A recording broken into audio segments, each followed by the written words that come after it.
నమస్తే మిత్రులారా, నేను మీ శ్రీనివాస్ చౌహాన్ అడ్వకేట్. మిత్రులారా, నిషేధపు జాబితాలో ఉన్న భూములను కూడా అమ్మవచ్చా, అమ్మకాలు కొనుగోలు చేయవచ్చా? సో మిత్రులారా, నిషేధపు జాబితా అనంటే 22A లీస్ట్ అని అర్థం. మన దేశంలో పిఓటి యాక్ట్ 1977లో వచ్చినటువంటి చట్టం ఉంది.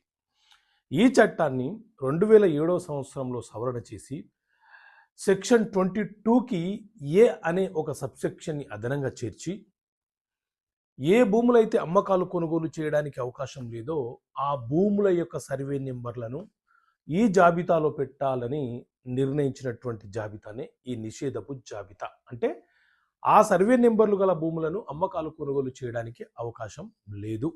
ఉదాహరణకు ప్రభుత్వ భూములు, వక్ఫ్ బోర్డ్ భూములు, ఎండోమెంట్ భూములు, సీలింగ్ భూములు, కోర్టు పరిధిలో ఉన్న భూములు, ఇతర ఈ రకమైనటువంటి భూములను అమ్మకాలు కొనుగోలు చేయొద్దని ఈ జాబితాలో పెట్టాలని ఈ నిబంధన అనేది తెచ్చారు. అయితే 1958 కంటే ముందు ప్రభుత్వము పేద ప్రజలకు అసైన్డ్ భూములను ఇచ్చింది. సాగు చేసుకోవడానికి, జీవన ఉపాధి కోసము ప్రభుత్వము పేద ప్రజలకు ఇచ్చినటువంటి భూముల మీద హక్కులను కల్పిస్తూ పట్టాలను కూడా జారీ చేసింది.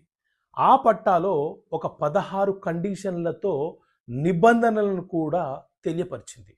సో ఆ నిబంధనలలో ఈ భూమిని అమ్మడానికి అవకాశం లేదు అని ఈ వాక్యం లేకపోతే ఆ భూములను అమ్మకాలు కొనుగోలు చేసుకోవచ్చని చెప్పి ఆయా సందర్భాలలో హైకోర్టు తెలియపరిచింది. తీర్పులను కూడా వివిధ కేసులలో ఇచ్చింది.